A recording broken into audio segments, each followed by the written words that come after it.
नमस्कार दोस्तों, मैं Dharmendra Joshi GK with Joshi sir YouTube channel पर आप सबका स्वागत करता हूं। दोस्तों, जैसा कि हम भूगोल विषय के लगातार टॉपिक वाइज वीडियो बनाते जा रहे हैं और आप लोग उसको लाइक भी कर रहे हैं, सब्सक्राइब भी कर रहे हैं, देख भी रहे हैं। अभी मैं इस चीज़ से भली भांति अवगत हूँ कि कोरोना का संक्रमण काल है, जिस कारण जो स्टूडेंट इसमें ज़्यादा से ज़्यादा जुड़ना चाहिए वो नहीं जुड़ पा रहे हैं। पर मैं नियमित कड़ी में आपको एक वीडियो एक टॉपिक से दे रहा हूँ। आज का जो हमारा टॉपिक है दोस्तों वो है वायु या पवन।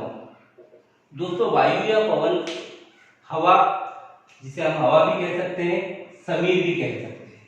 वास्तव में जब हवा क्षैतिज दिशा में गमन करे, उच्च दाब से निम्न दाब की, तो इसे पवन या वायु कहते हैं। पवन एक ऐसी आवश्यकता है या ऐसा तंत्र है जिसे जानना भूगोल विषय के लिए काफी अनिवार्य है। तो इसी वायु के जो क्षैतिज संचरण को हम नियमित तौर पे 3 भागों में बांटते हैं। इसमें 3 भाग हैं। पहला है स्थानीय पवने, फिर है सनातनी पवने और फिर है मौसमी पवने। अब हम यह बात कर रहे हैं कि स्थानीय पवने, सनातनी पवने और मौसमी पवने। तो सबसे पहले हम बात करते हैं कि वास्तव में जो सनातनी पवने वो कौन सी हैं और कौन सी स्थानीय पवने हैं और कौन सी मौसमी पवने। तो सबसे पहले बात करते हैं सनातनी पवने।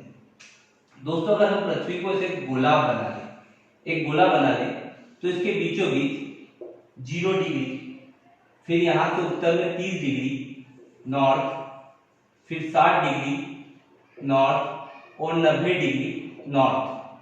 ऐसे ही दक्षिण में 30 डिग्री साउथ, 60 डिग्री साउथ और 90 डिग्री साउथ अक्षांश अगर बनाते हैं तो यहाँ पर जो है 0 से 30 डिग्री उत्तर हो या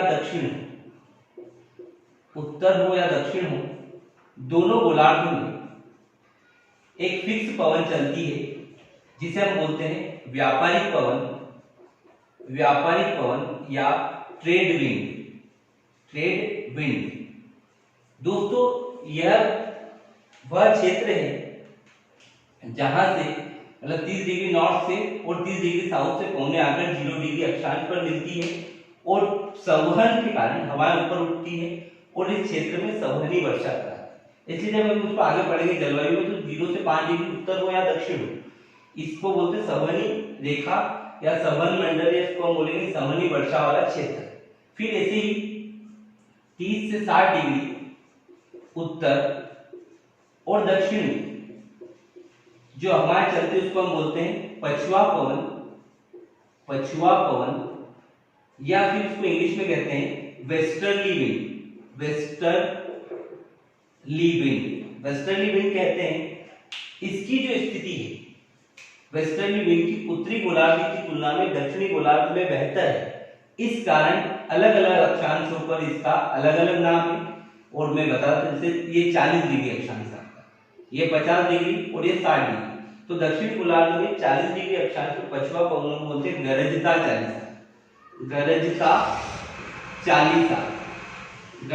चालीसा कहते हैं। 50 डिग्री अक्षांश पर प्रचंड 50 और 60 डिग्री अक्षांश पर इसे कहते हैं चीखता साठा। दोस्तों, ये इसके नाम है और ये क्वेश्चन एमपीपीएससी ने विगत वर्ष जो परीक्षा आयोजित की थी उसमें पूछा था कि गरजता चालीसा, प्रचंड 50, चीखता साठा किस गोलार्ध में चलती है, तो दक्षिणी गोलार्ध में। इसका महत्वपूर्ण कारण यह है कि दक्षिणी गोलार्ध में स्थल की तुलना में जल की मात्रा अधिक होने के कारण इन्हें व्यवस्थित क्रम में देखा जाता है, किंतु उत्तरी गोलार्ध में 30 से 40 डिग्री अक्षांश के मध्य एक क्षेत्र है जिसे हॉर्स लैटिट्यूड या अश्व अक्षांश कहते हैं। और दोस्तों, इस क्षेत्र में जो है प्राचीन काल में मतलब जो जहाज होते थे उन पर घोड़े लादे जाते थे और उनको समुद्र में फेंका जाता था। जब वो समुद्र में जाते थे तो उसके बाद फिर अचानक से जहाजों में मूवमेंट आता था और आगे की ओर गति करते थे। इस कारण 40 डिग्री 30 से 40 डिग्री उत्तरी अक्षांश को अश्व अक्षांश के नाम से जाना जाता है। फिर दोस्तों 60 से 90 डिग्री अक्षांश के मध्य जो हवा चलती है उसको बोलते हैं ध्रुवी पवन।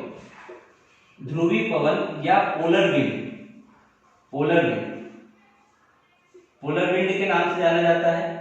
अब ये जो हवाएं है यहाँ पे आपको ध्यान रखना, जहां पे अब मिल रही है वो सब आपके निम्न दाब के क्षेत्र है, लो प्रेशर, मतलब जहां पे ये आपका लो प्रेशर, फिर यहाँ से यहाँ लो प्रेशर, यहाँ लो प्रेशर, जहां पे दोनों अलग अलग दिशा से आकर हवाएं टकराती वहां लो प्रेशर एरिया होता है।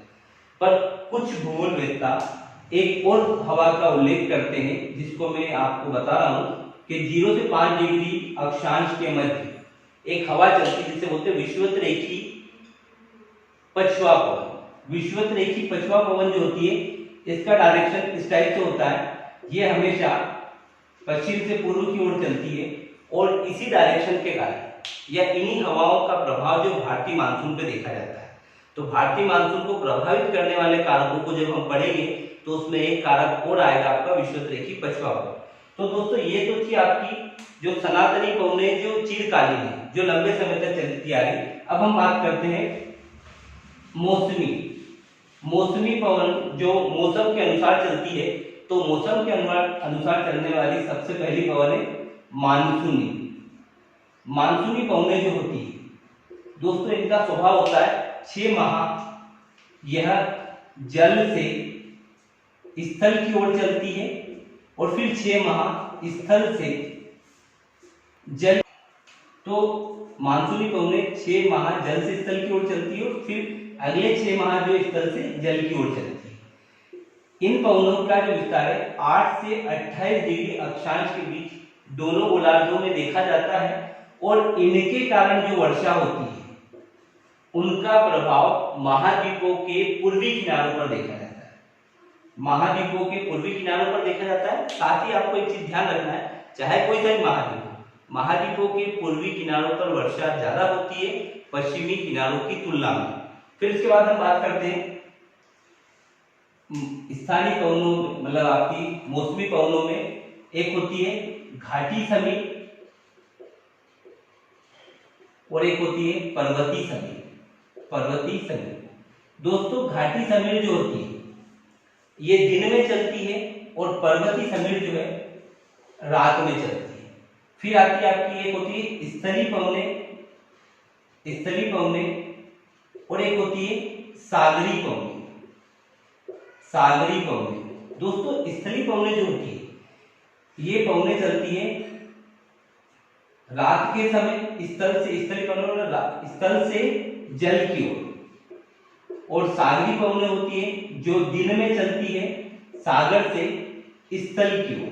तो इन पवनों के कारण प्राचीन काल में जो है मछुआरे मछली पकड़ने के लिए समुद्र में जाते थे। अब तीसरी जो पवनें हैं वो है आपका स्थानीय पवनें। स्थानीय पवनें मतलब स्थान विशेष पर चलने वाली, और इसमें स्थानीय पवनों को 2 भागों में बांटा गया है। एक होता है गर्म हवा और एक होता है ठंडी हवा। तो दोस्तों गर्म हवा और ठंडी हवा, गर्म हवा का एक एग्जांपल जैसे हम ले लू। लू जो है भारत के उत्तर पश्चिमी हिस्से और पाकिस्तान में चलने वाली गर्म हवा है। ऐसे ही आपका ब्लिजार्ड है और अन्य जो पवनें मिक्स रूप में लिखा हूं, मिस्ट्रल, सिराको, हरमटन, चिनूक। दोस्तों चिनूक को यूएसए में हिमभक्षी के नाम से जाता है, चिनूक। फिर उसके बाद पुर्गा, ये पुर्गा जो है ये भी एक ठंडी हवा है। फिर उसके बाद हम बात करें फॉन, इटली में और आल्प्स पर्वत पर चलती है। फिर उसके बाद और भी अन्य कई प्रसिद्ध हवाएं हैं जो जिनके अलग अलग विस्तारी नाम है, और इन विस्तारी पवनों के कारण भी यहाँ के वातावरण में या जलवायु में काफी परिवर्तन देखा जाता है। तो दोस्तों आज का जो हमारा वीडियो था वो वायु और वायु के चलने की दिशा पर था। इससे ज्यादा मैं आपको और भी इसका डीप कंसेप्ट बता सकता हूँ, पर चूंकि वर्तमान समय में ये एक वैकल्पिक विषय ना होकर आपको केवल मेंस सब्जेक्ट यूपीएससी और अदर एग्जाम में इसके जो क्वेश्चन आते हैं इसी लेवल पे आपके कवर हो जाएंगे। तो वीडियो आपको कैसा लगा, आप इसे लाइक एंड सब्सक्राइब करें। धन्यवाद।